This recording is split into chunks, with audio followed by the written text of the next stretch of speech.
Il y a quelques mois, on avait vu que nos décisions ne sont pas rationnelles et qu'en fait le processus même neurobiologique de nos prises de décision passe par les émotions. Bon, jusque-là, ça ne nous avance pas à grand-chose. C'est pour ça que j'ai décidé de vous faire une petite série de vidéos assez courtes sur la décidologie, autrement dit l'art de prendre des décisions. Et aujourd'hui, on va commencer par essayer de débunker une idée reçue sur la décision collective.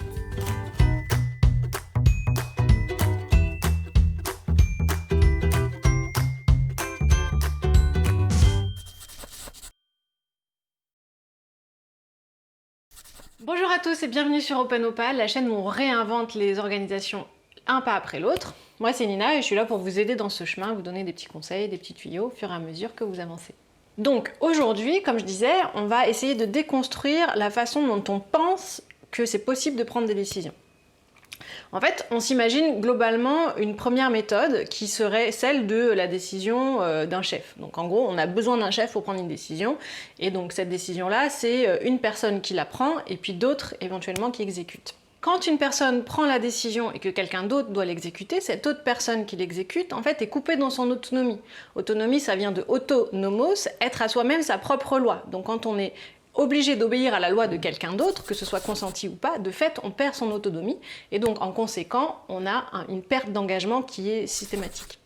Le deuxième problème, c'est que lorsque quelqu'un prend une décision et que c'est l'autre qui exécute, la personne, malgré elle, n'a pas la vision réelle sur les impacts de sa décision, sur ce que l'autre doit faire.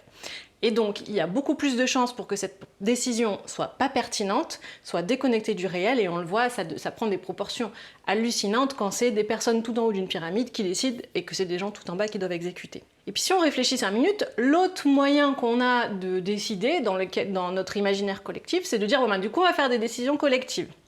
Et une décision collective, souvent, ce qu'on entend par là, c'est un consensus, c'est-à-dire qu'on va essayer de mettre tout le monde d'accord.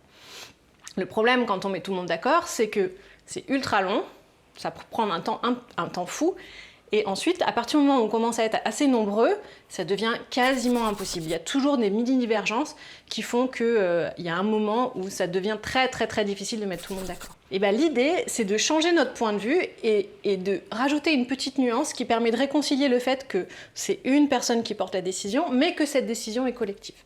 Et ça, c'est la notion de consentement. Dans la décision par consentement, en fait, ce qu'on fait, c'est que plutôt qu'essayer d'avoir tout le monde d'accord, on cherche à faire en sorte qu'il n'y ait pas une personne qui ne soit pas d'accord, qui ne soit suffisamment pas d'accord pour bloquer la prise de décision. Autrement dit, on laisse des personnes exprimer leurs doutes, leurs interrogations, et on s'assure que ces doutes et ces interrogations sont viables pour elles. Et donc l'idée de ce consentement, c'est qu'on laisse les doutes s'exprimer, on vérifie qu'ils ne soient pas bloquants, on demande à chaque personne, est-ce que vous avez une objection à tester cette solution telle qu'elle est, et surtout, la notion corollaire, c'est que c'est une notion de petits pas. Donc on ne va pas chercher à faire des grandes décisions, des plans sur la comète pour les 10 ans à venir, mais on va plutôt faire le petit pas qui va nous permettre d'avancer. On cherche à être pragmatique, concret, vraiment ancré dans le réel, et donc à naviguer à vue, petit pas par petit pas, en prenant soin de bien écouter toutes les objections, les doutes qui peuvent être émis.